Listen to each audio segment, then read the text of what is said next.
A Brazilian Supreme Court judge has ordered the immediate suspension of the social media platform X in Brazil, meaning people there can no longer access or use it. We are living under a new globalist tyranny. Globalism means that the affiliation of nation is secondary to sets of interests that transcend them. That's obvious. One of the reasons we're seeing nationalism on the rise across the world is because people sense that agriculture, and therefore food, is being controlled. People sense that information is being controlled. People sense that the right to gather and protest is being controlled. People sense that new CBDCs, far from freeing you up to spend money outside of corrupt institutions, will lead to further control, greater control than ever. A Trudeau-style bank-freezing wonderland is being offered. People across the world are beginning to sense that mass migration is a disruptive issue that needs to be openly addressed and referenda encouraged. Across the world, we are being confronted by one problem, but one challenge leads all others. Free speech. For with free speech, we can communicate, we can criticize, we can condemn, we can collaborate, we can form new alliances, we can look beyond the past, we can create new futures together. But once they control free speech, we're in a lot of trouble. Is this what the New York Times are referring to when they say that the American Constitution is dangerous? Now, they acknowledge it's sacred. Notice how often the word sacred is appearing in news cycles these days. The Arlington Cemetery, sacred spaces. Sacred rights, sacred values. Sacred means literally divine, connected to God. That means that there are certain virtues that are transcendent of our rights and roles as human beings, even to challenge. Now, what I would argue is one of the new emergent forces of globalism is the ability to suggest new decrees, new sacraments, new sacrosanct ideas, in order for us to sort of start accepting that maybe families are terrible and should be cast aside, in order for us to accept that the old taxonomies, the most basic natural building blocks of all, can be cast aside. We have to be invited into a state of bewilderment, and bewilderment seems to be what the carnage, this festival of delirium and idiocy that the mainstream culture propagates and pushes out. Just take one example, the Olympic opening ceremony seems designed to create. Musk says here in this post, they want to undermine the Constitution. What aspect in particular of the Constitution do you imagine they're trying to undermine? Do any of you think that it's most likely free speech? Do you reckon that the right to bear arms is another constitutional right that they are likely to attack? How long before the right to pursue happiness itself is undermined? And how astonished are you that when Brazil bans X, which is in itself an extraordinary event, a free speech platform is being banned in one of the biggest countries and biggest economies in the world. This is bad enough for the people of Brazil, but I suspect it is a harbinger for future events. Imagine for a moment that a foreign country banned a corporation that had a good alliance with the Harris-Biden administration. Imagine it was an energy company or an automobile company, or a company that paid sufficient donations. Don't you imagine there will be envoys and ambassadors on their way? Don't you imagine Biden or his replacement will be fist pumping and bumping with former pariahs like they did in Saudi Arabia? Don't you imagine they'd be parachuting Nancy Pelosi in if this was about semiconductors, as they did in Taiwan, in spite of the provocation that it offered? So why is it that America and countries like the UK are so keen to benefit from Brazil's decision to ban X and to fine people up to $10,000 for using a VPN? Let's have a look at that story and see how the fiercest and most ferocious front on the war for global control is being fought today, and how this story may come to define it. A Brazilian Supreme Court judge has ordered the immediate suspension of the social media platform X in Brazil, meaning people there can no longer access or use it. Ex-owner Elon Musk failed to meet a deadline set by the court to name a new legal representative in the country. The Brazilian court and Musk have been at odds for months, fighting over free speech and for X, allowing far-right accounts and misinformation on the platform. The Supreme Court says it won't bring back the platform until Musk complies with his orders and pays millions of dollars in fines. Musk was quick to react to this news, posting on the platform overnight, attacking the judge that issued the suspension. Imagine that had happened under Bolsonaro, who was regarded as Brazil's Trump. This would be seen as a tyrannical and despotic act because it's happening under the auspices of an apparently liberal leader. They're being given a pass. Notice how even in this news report for posting far-right hate speech, they're carrying the message, the preferred message of the establishment. What's happening in Brazil now might be happening in a country near you soon. You saw similar legislation being passed, or at least attempted to be passed, in Ireland. You saw how the riots in the UK were used to facilitate similar legislation. You've seen Thierry Breton, EU gangster rapper, claiming that he will take Elon Musk down, take him down to Chinatown, let him eat at a wet market, doesn't care what diseases he gets there, and will let him cough himself Wuhan blue before he's allowed to post free speech on that platform. Now, I know a lot of you have complicated views when it comes to Elon Musk pointing out that he has billion-dollar contracts with the American government and that he's a very powerful individual, and that in his Neuralink project, to name but one thing, is to some degree participating in a transhumanist agenda that could be an existential threat to us all. But I believe in free speech. You believe in free speech. It seems that Elon Musk believes in free speech. And can any of us really imagine the freight that man must carry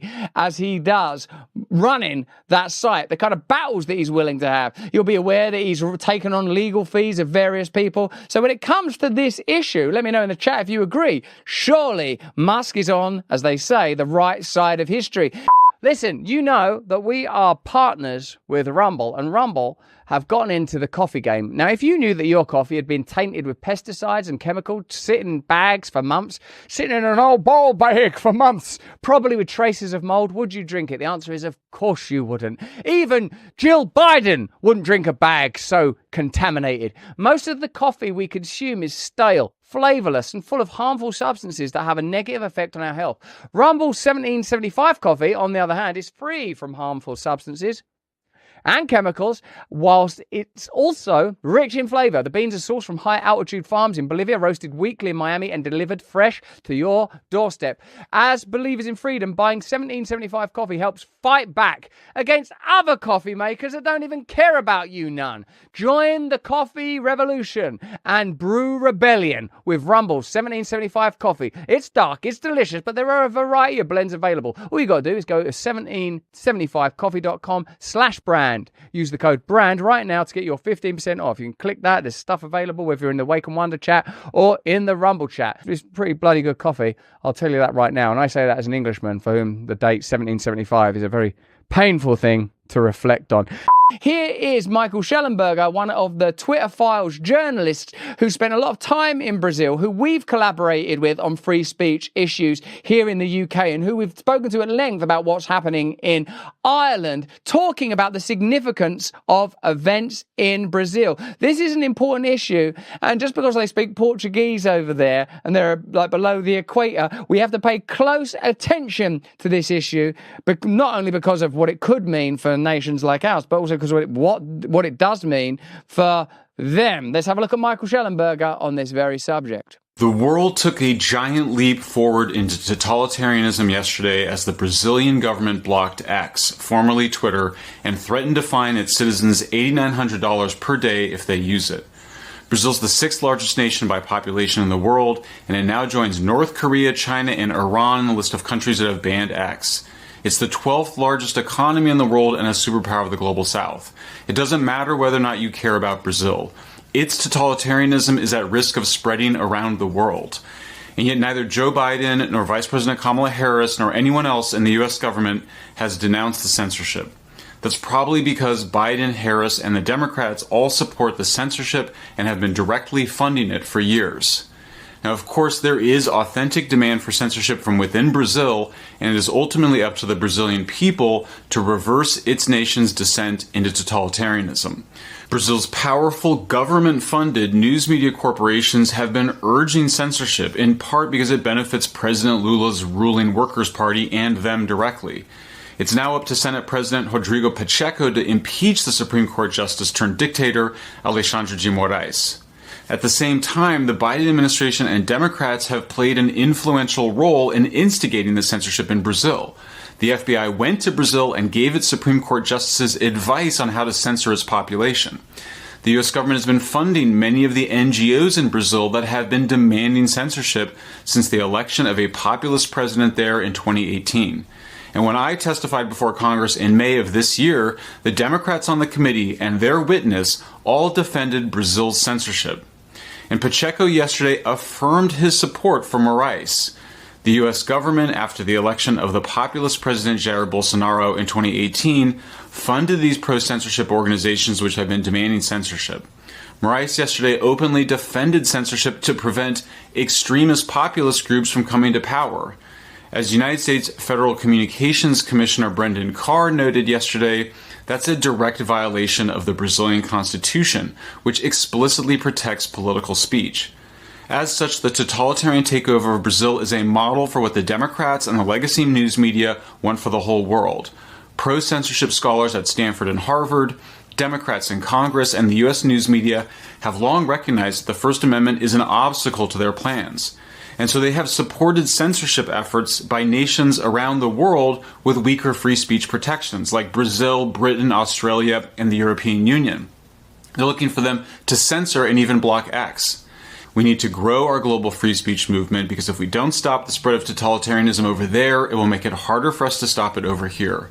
2 weeks to stop the spread. That's my message. We've just got to flatten the curve of censorship. It'll all be worth it. It'll all be over by Christmas. It's becoming increasingly plain that what global authoritarianism will offer us is citizen management so entrenched, insidious and all-consuming that the world will be like a banalized and anodyne airport. Checks at every step, social credit scores wherever we go, currencies that are centrally controlled. Do you envisage a dystopian moment where at the flick of a switch, all of the cameras that we've willingly installed in our cars and homes flick on to surveil us, where all of our electronic vehicles that may prevent us buffering and changing lanes to spontaneously direct us to stations to be checked in? Are we beginning to sense that the pandemic period was indeed a pilot of a kind to test just how subordinate and easily subjugated we could be if fear was heightened to the level of a near dark ecstasy? This is an opportunity for us to use these tools of communication to make connection, but there's a very arcane component to this too. We have to look at ourselves and within ourselves and be willing to move aside from, away from, and beyond simple hatred. Can you find in yourself, I am searching inside myself for the power to move beyond selfishness and self-interest and vanity? Can you find within yourself the power to confront what seems like something that is insurmountable, a global system of bureaucracy designed to shut you down and control you? But there is a reason to be cheerful because there is disruption. There is a resurgent interest in spirituality. There are political movements that are by their nature now coalitions of independent thinkers. Tulsi Gabbard and Bobby Kennedy joining the MAGA movement, making it somewhat Maha with Bobby Kennedy and maybe somewhat Mahalo because she's Hawaiian, isn't she, in some sort of way? Tulsi, is that part of her deal? I'm not sure. I've not done all of the research, but it sounds good, doesn't it? It sounds right, doesn't it? If we're starting to see new alliances. Now, me personally, I don't believe centralized institutional systemic politics that is to any degree funded by big pharma and big food and big energy and big military can bring about the level of freedom that we're capable of achieving if we become truly awakened and enlightened together. But it's an important bull bulwark. It's an important moment of opposition and change. And I strongly believe that if we don't take the opportunity to impose these centralized and centralizing bureaucratic authoritarian forces that tell you that they're here to care for you and to protect you from baddies like Bolsonaro and Trump and whatever boogeyman exists in your country, if we are willing to be cowed and cower as a result of their nightmare propaganda, we may not yet ever know freedom. But I believe that this could be a time of great, great opposition, that we could come together, that there could be new alliances, and it could emerge from interesting and surprising places. And with the collapse of the dollar and the emergence of BRICS, and with more and more interesting cryptocurrencies, surely there are parallel ideas awaiting to awaken. But that's just what I think. Let me know what you think in the comments and chat. Remember, like and subscribe and get into those comments and participate in this conversation.